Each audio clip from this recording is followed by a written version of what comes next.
You have a large selection of beers back there. That selection is reduced to what is in the cooler directly to the right or left of Dean's ass. All in all, Triz, I feel the same way about your bar as I feel about herpes. I don't like it, but I have to live with it. And for some reason, like herpes, I keep coming back. So, I will keep this short and to the point. Much like sex. Isn't that right, Hags?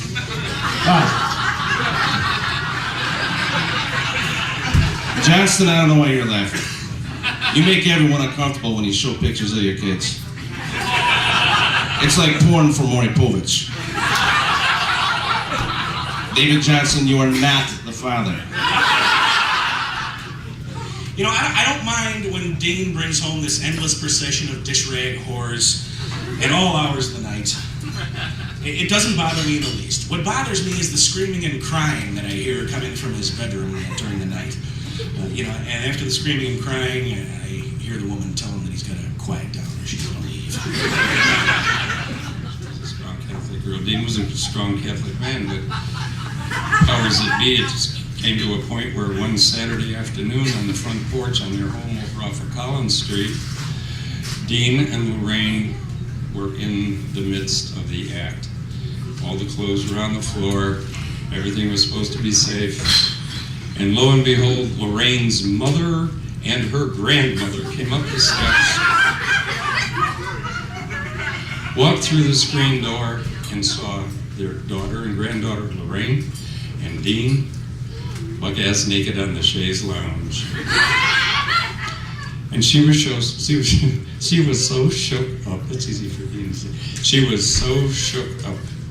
The only thing she could think of was, would you kids like something to eat? Dean said, I'll have a BLT. He once bet a guy down here at the bar one night that he'd race him for $100. The guy took the bet. All sure, he's just, whatever, spry guy, in his mid-20s, whatever. He's sure he can beat this old fuck just running down the block and back, right? And they went outside, somebody said, ready, set, go. The guy takes off, gets to the end, comes back, and as he turns around at the end of the block to come back, he notices Dean hasn't even moved. He's just standing at the start line. And the guy comes all the way back to the start line, he finishes, comes back, and he says, Dean says, as soon as the guy pulls up, the guy's going, and Dean says, that was a good race. Now give me my money. And the guy said, what are you talking about? I just beat you. And Dean, sipping his whiskey as usual, took a sip of his whiskey and he said, the bet was I'd race you, not that I would win. This is a great man, an American hero. I'm going to talk to you about the many qualities that set Dean apart from the average man. First, Dean is generous. He chose the American Diabetes Association as a charity to receive the donations for tonight's event. I guess it'd be too much for him to just tell us where the missing kids are. The fact remains, if you don't know where your children are at night, Dean probably does. We were alone sleeping in a tent. It's too long a story to explain why we were alone in a tent, so I'll skip over that. But after my night in the tent with Dean, some friends asked me if I had gotten lucky, and believe me, luck had nothing to do with it. I did, however, get more than I bargained for. What I got was buzzsaw snoring, a few burps, and a fart. Not the bend-over kind of fart, or the walking kind of fart, but an atomic bomb toxic fart. Lighting a match after that fart would have been dangerous. The fumes from the fart would have ignited me, the tent, and Dean. He accepted no responsibility for that fart, and even had the nerve to try and blame me for it. Hey, Seabass, where the fuck was Cookie supposed to be tonight? Fucking Dean, you know he's supposed to go to the goddamn Chicago Street for the goddamn roast. Well, there once was an old man named Dean. He was rude, crude, and obscene. He told bad jokes, Put roofies in young girls' coats. You guys should see this. They're like Dean groupies. His magic still works.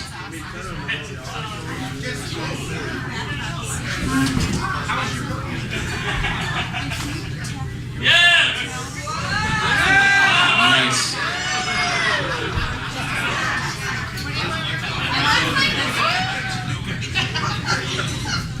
I have a confession to make. When I heard you were being roasted, I assumed you were dead.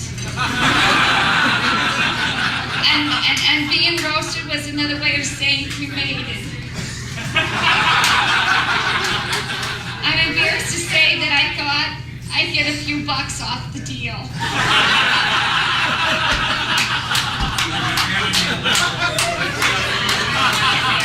I figured I was entitled to some of your pension from Long John Silver's.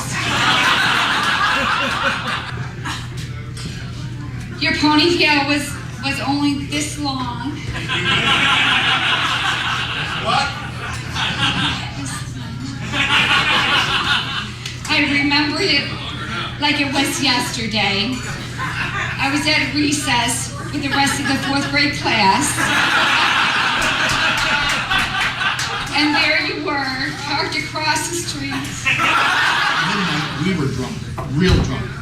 I couldn't walk, let alone drive, so Dean drove. As luck would have it, we were pulled over by the Joliet police on Jefferson Street. I didn't know at the time, but Dean had lost his driver's license to a previous DUI. When the cop came to the car and asked Dean his name, Dean replied, "Skinner!" The cop says, "Huh? What's your first name?" And Dean said, "Mr." Now the cop looked in the car and recognized me. Mr. Skinner. So he let us go. From that time on, Dean had another name, nickname, Mr. Skinner. So raise your glasses and help me out. Here's a toast to Mr. Skinner, who took a young lady out to dinner. At 7:45, it was in her, the dinner, not Skinner, for Skinner was no beginner. Skinner was in her before dinner. Mr. Skinner. Anyway, ladies and gentlemen, everybody, put your hands together for Dean motherfucking Comerford.